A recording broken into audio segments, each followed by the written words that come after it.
Hey, church, it's me yet again. Let's continue in this flow just a little bit. So, Jesus is coming back, going to split the eastern sky. Every eye is going to see him on that day. And he's going to establish his kingdom here. That's the day that everybody looks forward to, right? So here's some more questions and things for you to ponder on. And remember, that's one of my purposes, is to make you think. And that's what the Lord's wanting you to do here. He's just wanting you to think. So when all this happens, where's he going to take up home base? Jerusalem? Right there in Israel? Or is he going to be a Americanized king? And which denomination is he going to be? Is he going to be a Pentecostal hanging from the chandeliers? Is he going to be a Baptist walking by faith, never getting to see any miracles? Is he going to be a Methodist, not sure whether they're this or that? Or are they going to be non-denominational, claiming to not take sides, but yet having their own side? Let's see, what other ones are there? More flavors than Baskin Robbins, that's for sure. But which one's he going to be? Which one's he going to lean more towards? And when that happens, are all the others going to cry wolf? If he leans more towards the Pentecostal side, are the Baptists and Presbyterians going to cry foul and claim he's a wolf? What if he falls more towards the Baptist side? Are the Pentecostals going to be hopping up and down saying, no, that's not my Jesus? Ow! I hope you see where I'm going with this, where the Lord's trying to get you to go with this. See, people get this fairy tale mentality on how things are going to go. But where's the reality? Where's the practical application?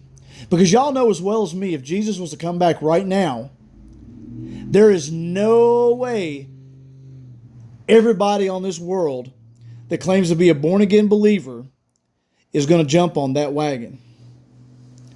Because anything that Jesus does or says that goes against their theology for their particular flavor, they're going to cry wolf. They're going to cry foul.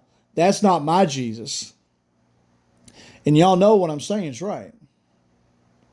And then you have yourself in the category of being a disciple of Christ or the New Day Sadducee and Pharisee, which is happening as we speak, by the way. So I hope all these thoughts, church, give you something to think about, something to ponder on. And if you have any questions, by all means, throw them my way.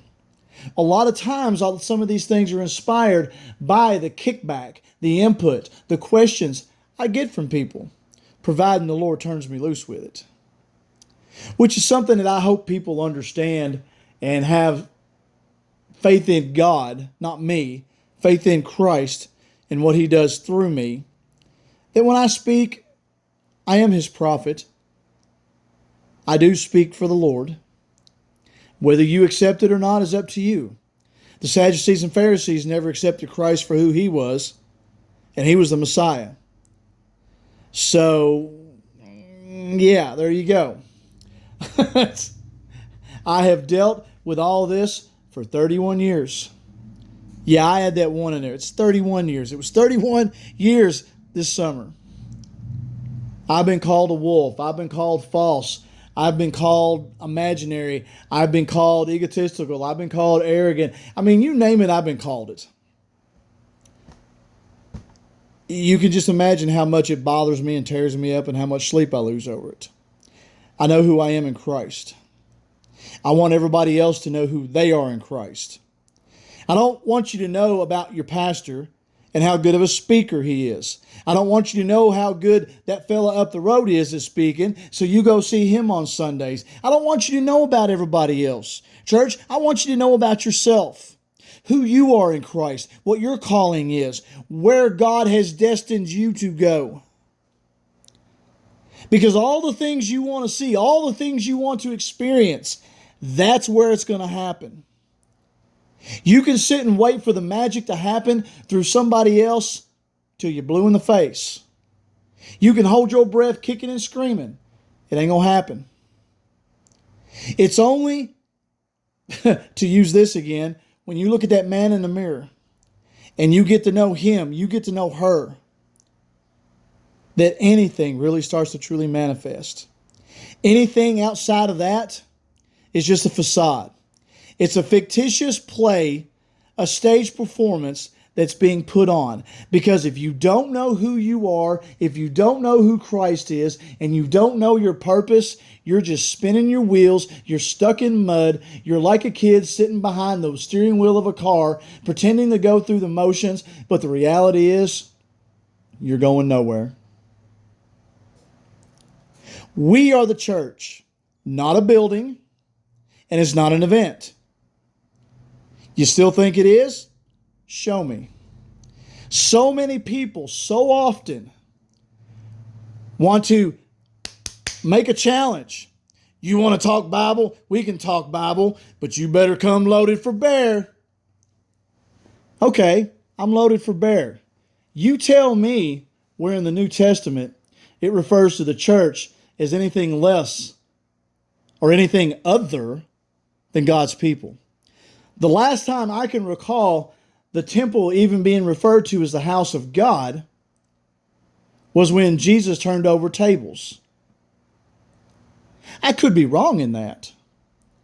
But there are so many other scriptures that point to the fact that we are his temple. Even in the book of Acts, it says God no longer lives in temples made by the hands of man. God now lives in a temple made of flesh and blood, church. Us. You don't go to church. You don't have church. You are church. Any place that was ever sacred or sanctified or considered holy in the Bible was why? Because God's presence was there. Whether it be the burning bush, the tabernacle, the temple, whatever it is, it was considered holy ground because God was there. So seeing that we are the temple, the only way any of our church buildings can be a holy place is when we are there.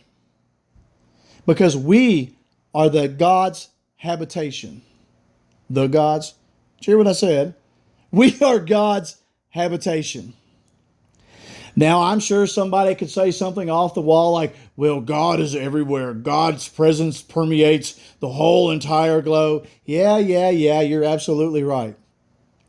But all that is something to skirt around what we're talking about here, which is a vocabulary slip up, something that man has condensed down from what it used to be. Because when you read in the book of Acts, you see that people used to meet in everybody's houses.